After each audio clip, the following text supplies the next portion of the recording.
Hello and welcome to Contractor Outlook newscast from the coffee shops. My name is Heidi Ellsworth, and this newscast is really talking about the big picture. What is happening out there in our economy, globally, and specifically in construction?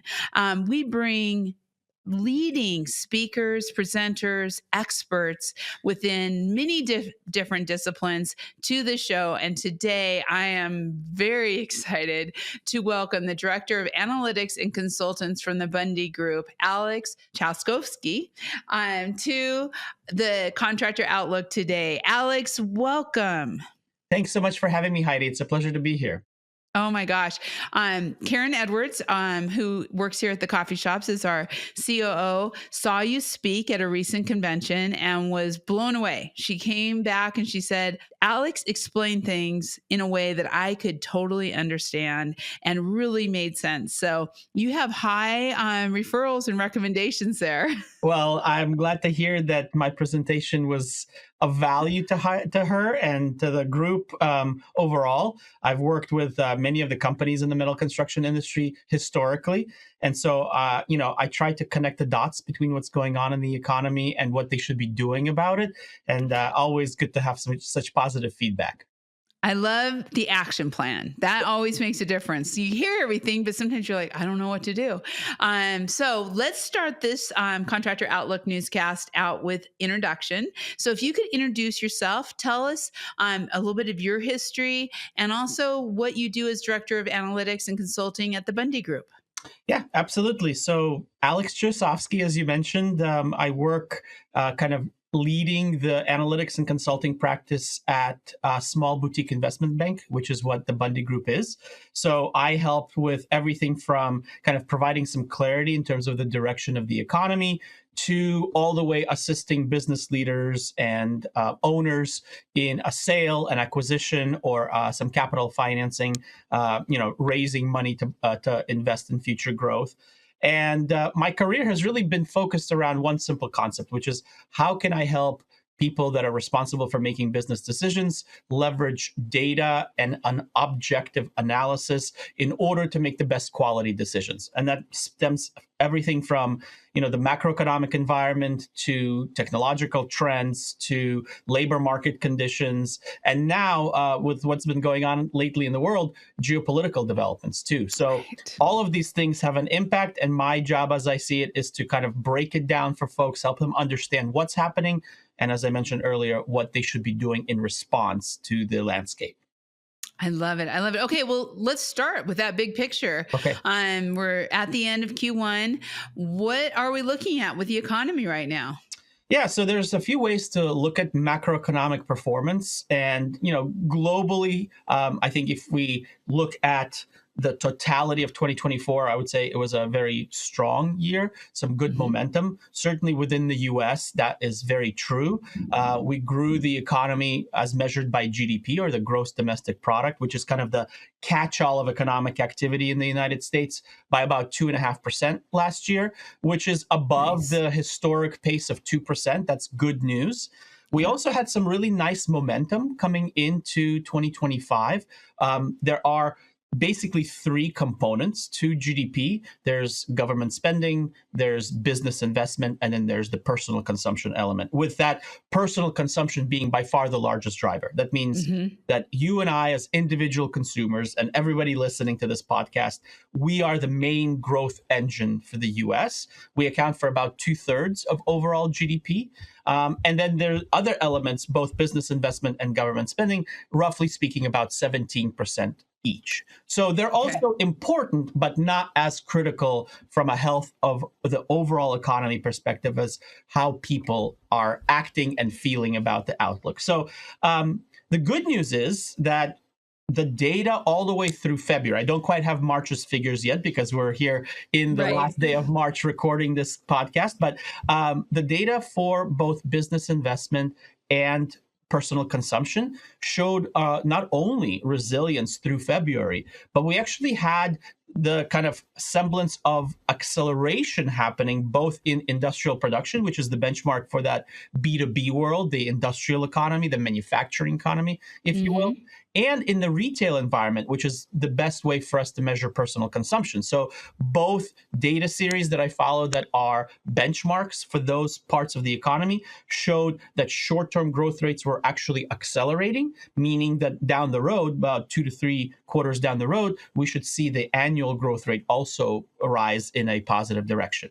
Now, of course, all of that is before the policy agenda has really started to take effect. So, the biggest, I think, change in the last 4 to 6 weeks has been the executive orders that President Trump has signed on a variety of items, predominantly on trade, with tariffs now in place on our trading partners to the north and south in Canada and Mexico, on China, on specific product categories like steel and aluminum, of course, which is critical to the metal construction industry, on cars, and more expected imminently. By April 2nd, we should get word on things like reciprocal tariffs, other product categories, potentially like copper and semiconductors and pharmaceuticals.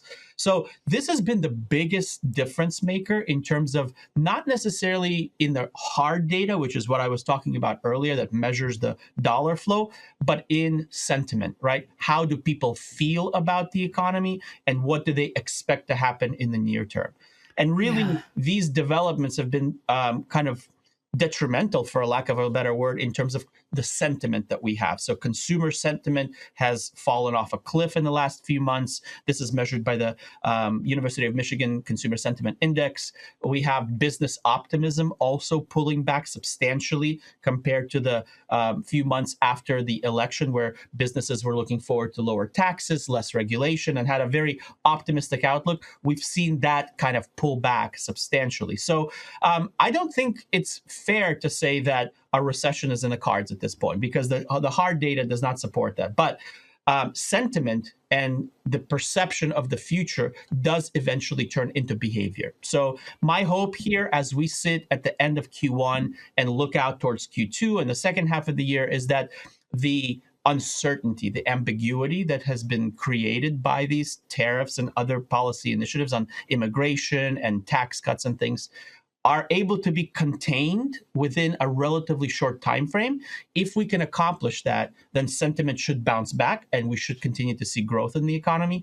If that is not something that is dealt with in the short term, if we see this uncertainty carry over into the second half of the year, certainly, then it's going to be very hard to overcome the headwinds of that, because both consumers and businesses will pump the brakes on spending. You combine that with potential cuts from DOGE in the government section of the economy, and the math is very quickly aligning in a way that is very difficult to see a continuation of the type of momentum that we saw prior to the dissension of chaos, if you will, related to all of these uncertainties. So that's my macroeconomic perspective as we sit here at the end of March. Yeah, and just a clarifying question.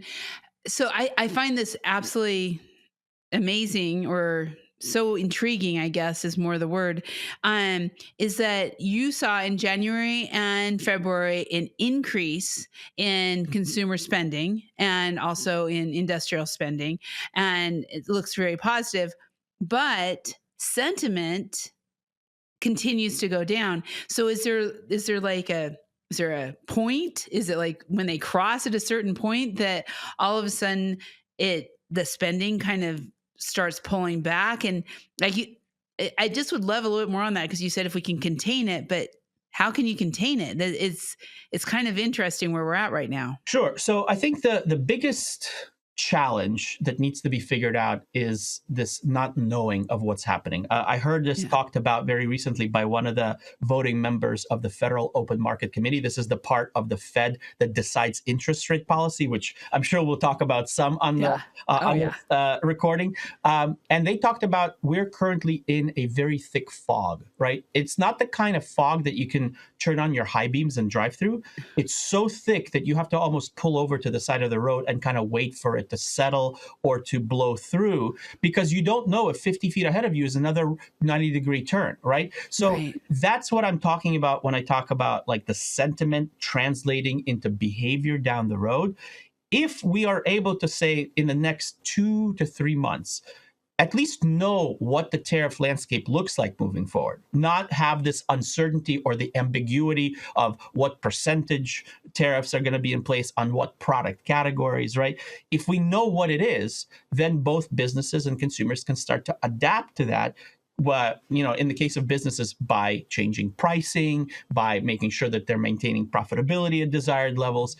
But it's the uncertainty that's really causing this kind of inability to do anything. We're almost like deer, staring at some headlights. So I would say there's not a numerical time lag relationship that I can give you specifically between sentiment and then actual activity. Logically speaking, I would think, 2 to 3 months before you start to see a real pullback in, consumers closing their wallets, businesses delaying projects, maybe in some cases even canceling projects. That's why I say if we can keep this contained to the first half of the year, then there's still enough time in the second half for us to rebound. If we can't, if it goes into Q3, into Q4, then there's not enough time for the recovery to take place, right? So my opinion right now is, if on April 2nd, when President Trump makes, the big announcement, he's calling it Liberation Day, for a lack of a better word. However you feel about that, if we actually do get some clarity about what's going to happen, that will allow people to start adapting. Until we have that clarity, it's almost impossible to figure out what direction it's going to go into. And so the result of that is continued drawing out or kicking the can down the road. And that is not conducive to economic activity. Therefore, the data, I imagine, will start heading south by the time we get into kind of mid-second quarter, late second quarter, and then really start to feel that negativity in the second half of the year without the clarity that we're all hoping for. And the stock market has been reacting way in advance. I mean, it's already reacting. Yeah. I mean, businesses hate uncertainty, but certainly people who hold and trade stocks hate uncertainty. And so we've seen the result of that. Now, the stock market does not necessarily correlate to the economy. I think it's important to establish that notion. There's only about a 50% correlation between stocks and economic performance. Now, stocks certainly do fluctuate because people make bets. And we also have to keep in mind that we were coming off of very high elevated, earnings to stock prices ratios. So people are locking in some of the profits. That's part of what's going on right now. They're expecting their pessimism about the future by getting out of the market, going more to safe haven assets like gold, for example, or treasuries, which are risk-free bonds sold by the U.S. government. So some of that is kind of a realization that the high-flying days of late 2024 are probably behind us. Some of it is the pessimism about the future. But I caution people to make the connection between the economy and the stock market directly, because there's not a lot of correlation there. That's interesting. That's great advice too. So if we bring this down, everything we've just talked about, into the construction zone, metal, roofing, general contractor, big buildings, new commercial, all that, residential and new homes, what are you seeing there right now? Yeah, so the construction sector is definitely what I would call on the back side of the business cycle, which means that, we're clearly coming off of some peak growth rates that were experienced in, I would call it around the early to mid part of 2023, which is when we saw the growth, particularly in the non-residential sector of the market peak.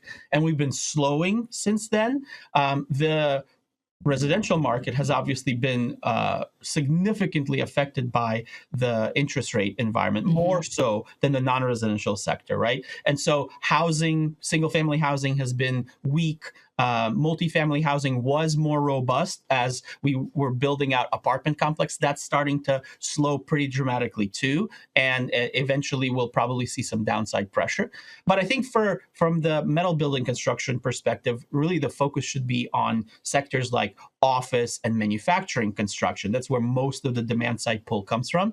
And in those categories, we are very clearly kind of in that back of the cycle, slowing pretty dramatically, still in slightly positive territory, year-over-year growth rate concerned, but the momentum is further pressure to the downside.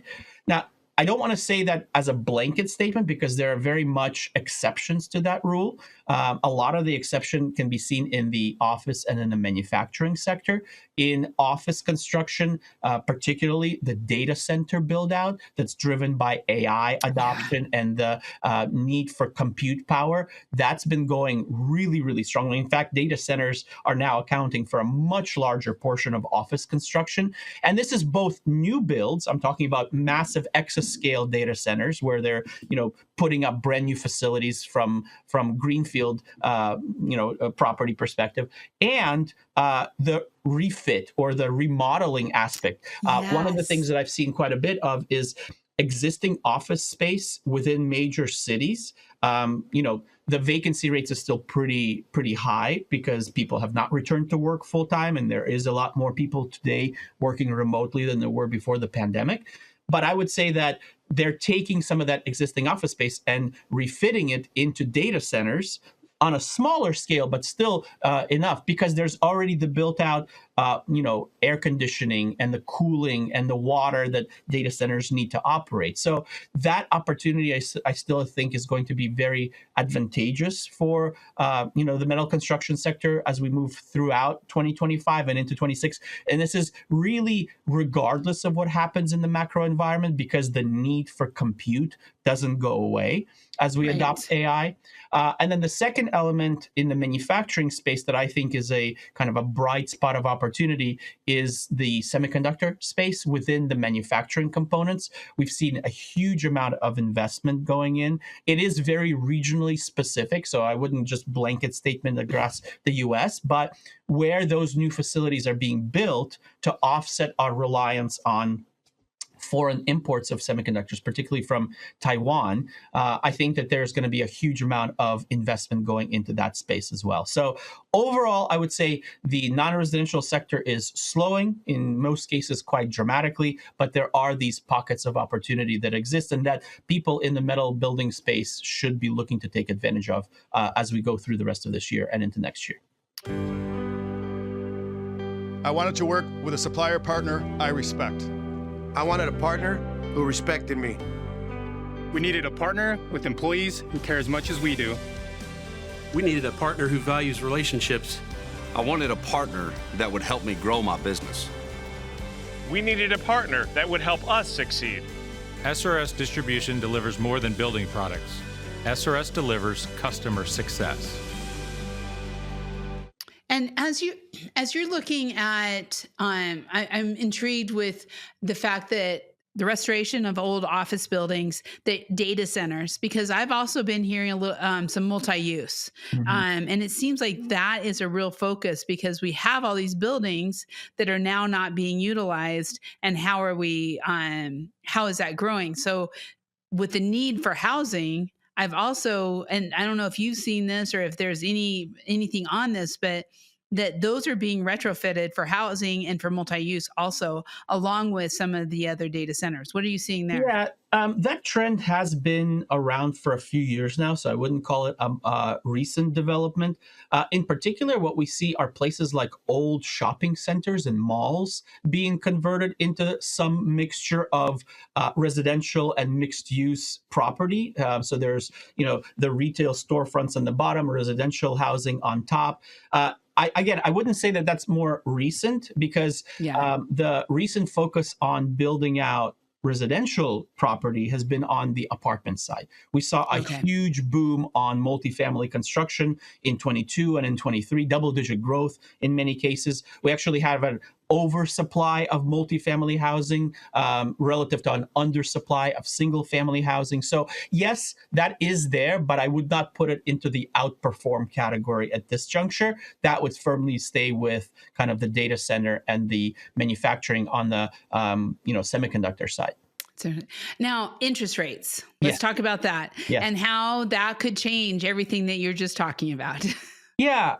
So interest rates are obviously the go-to tool that the Federal Reserve uses in its dual mandate to both ensure sustainable employment and control for inflation in the United States, right? Now, inflation over the course of 23 and into 24 was headed on the right path towards the Fed's target. I have been saying for a long time that we're not going to get back to 2% for any sustainable period of time, just because things like wage growth, we're still at 4% year over year wage growth in the United States. And when you've got wages growing at 4%, that creates a sustainable amount of demand that will keep prices relatively elevated. So I was always positioning that, we need to be prepared for inflation to kind of long-term settle in that 3 to 5% range.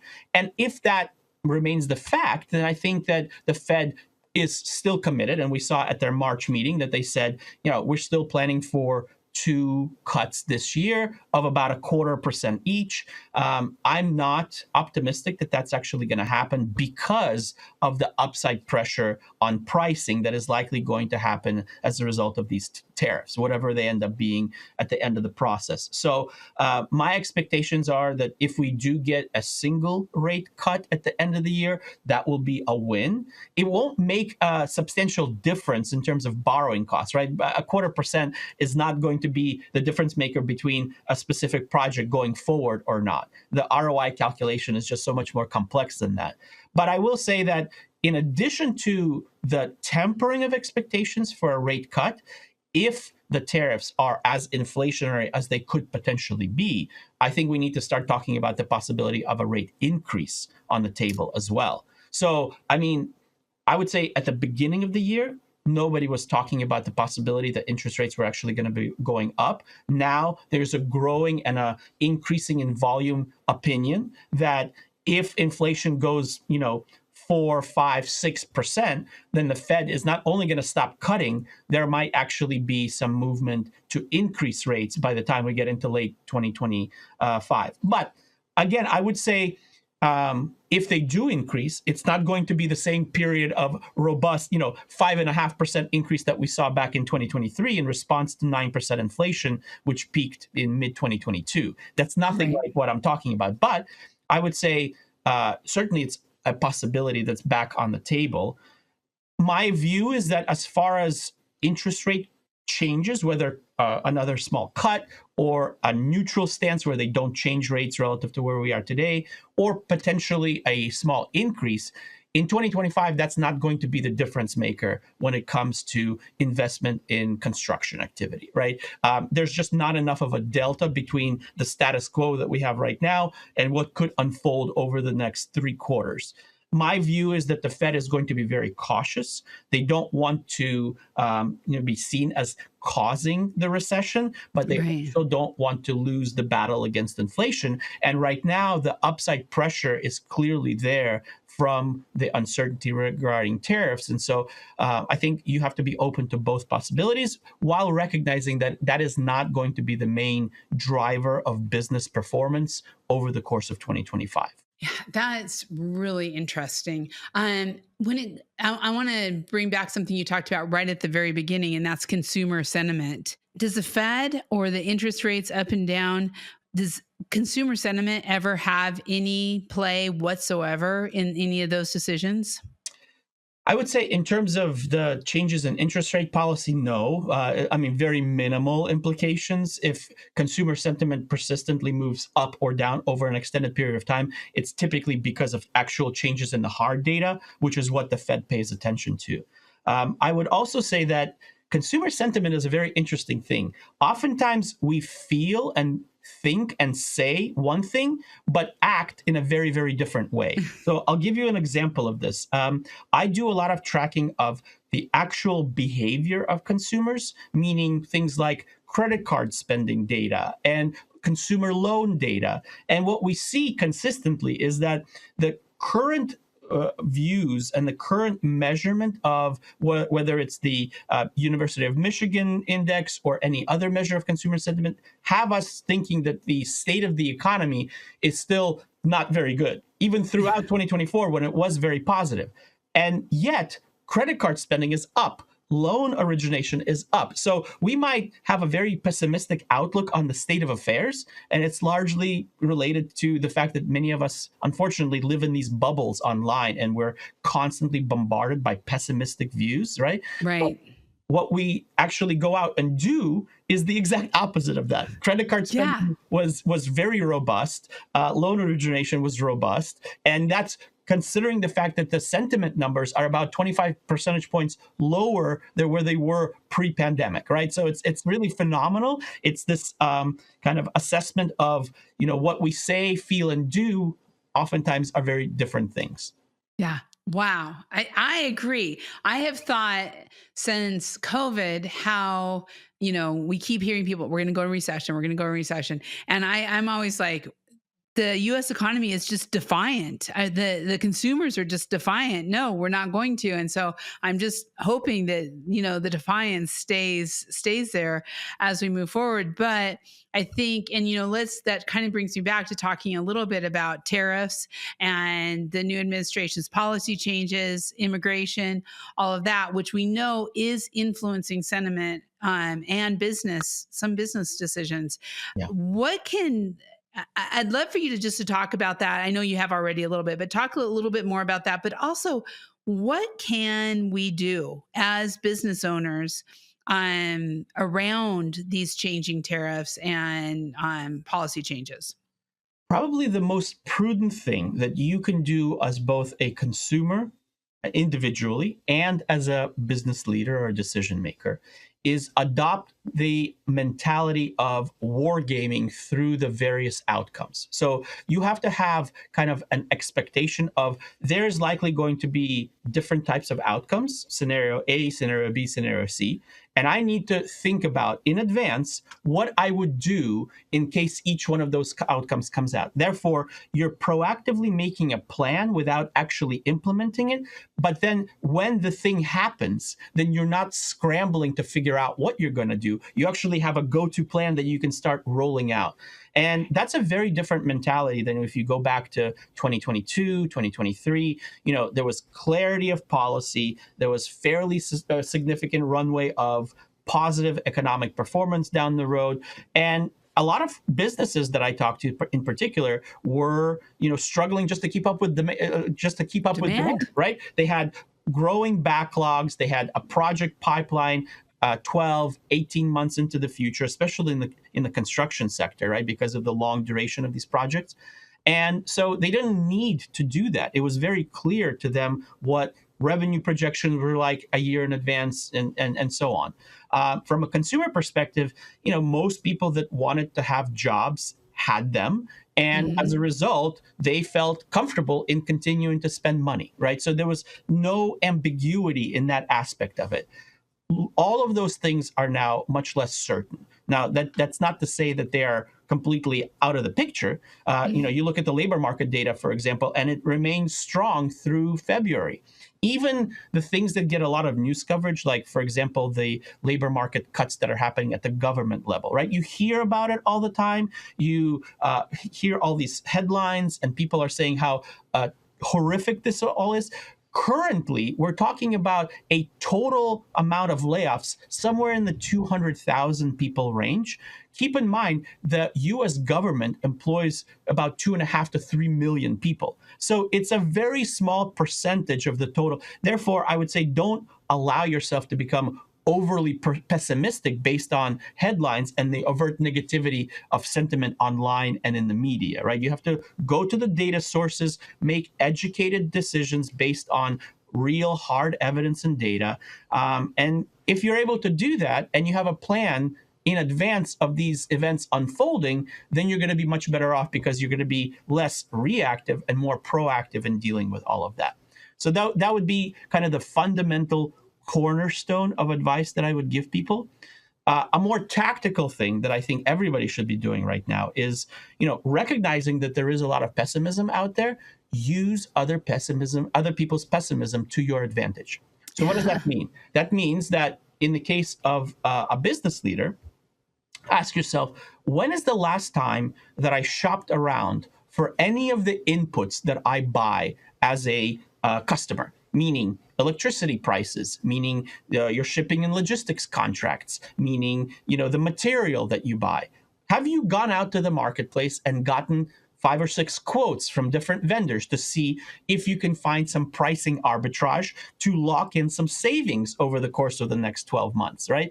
Most businesses, I think, at this point would say, no, we have not been doing that recently. Right. They just have a kind of like an annual process, and they usually just re-up the contract that they have with the previous person. But if people are uncertain and are looking to lock in some business, they might actually be willing to give you advantageous pricing that you can take advantage of. The same principle can be applied in your personal life too, right? I mean, when is the last time you shopped around for an energy contract or your cell phone bill or your, cable rates? I mean, just go and see, can I realize some savings without sacrificing service? And I think in most cases, the answer is yes. And oftentimes people will be very surprised, both in their personal lives and in their business lives, about the quantity of savings that's available there. So that's something that people, I think, should be doing very actively right now, because there is so much overt pessimism that exists in the marketplace. That's excellent. Wow. One last question around the government, and that is Dodge and what's happening with the government cuts and just kind of overall. I see it on 2 things. What's happening with people losing their jobs. And when you talk about opportunistic, that's a lot of people now who we may need in construction, who might be willing to kind of move over. But also how it's affecting the overall economy and sentiment. Yeah. So from a macro perspective, let me start there. The government spending component accounts for about 17%.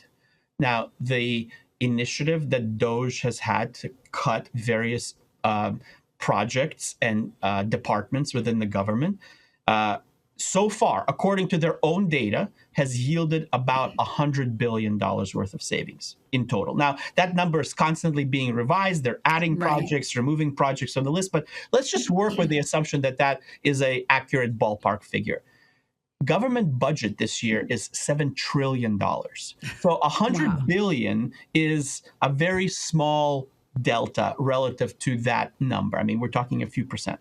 And so that's not going to be the thing that tanks the economy, certainly from a macroeconomic perspective. Because GDP is comprised of those 3 elements that I talked about earlier, and because government spending accounts for 17%, a 10% reduction in government spending would shave about 1.5% to 2% off of GDP growth.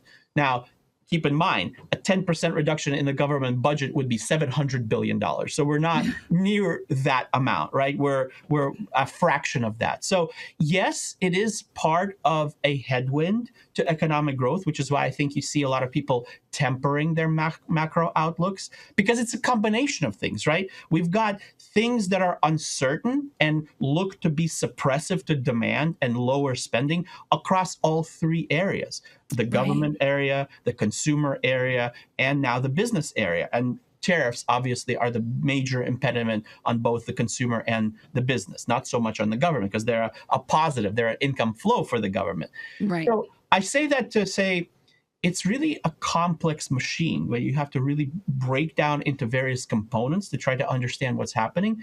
But overall, where we sit here at the end of Q1, I would say, as long as we can make sure that this does not spread, that it doesn't continue for a long time, then I still believe that we can have a bounce back period, because we've got the makings of a solid economy right now.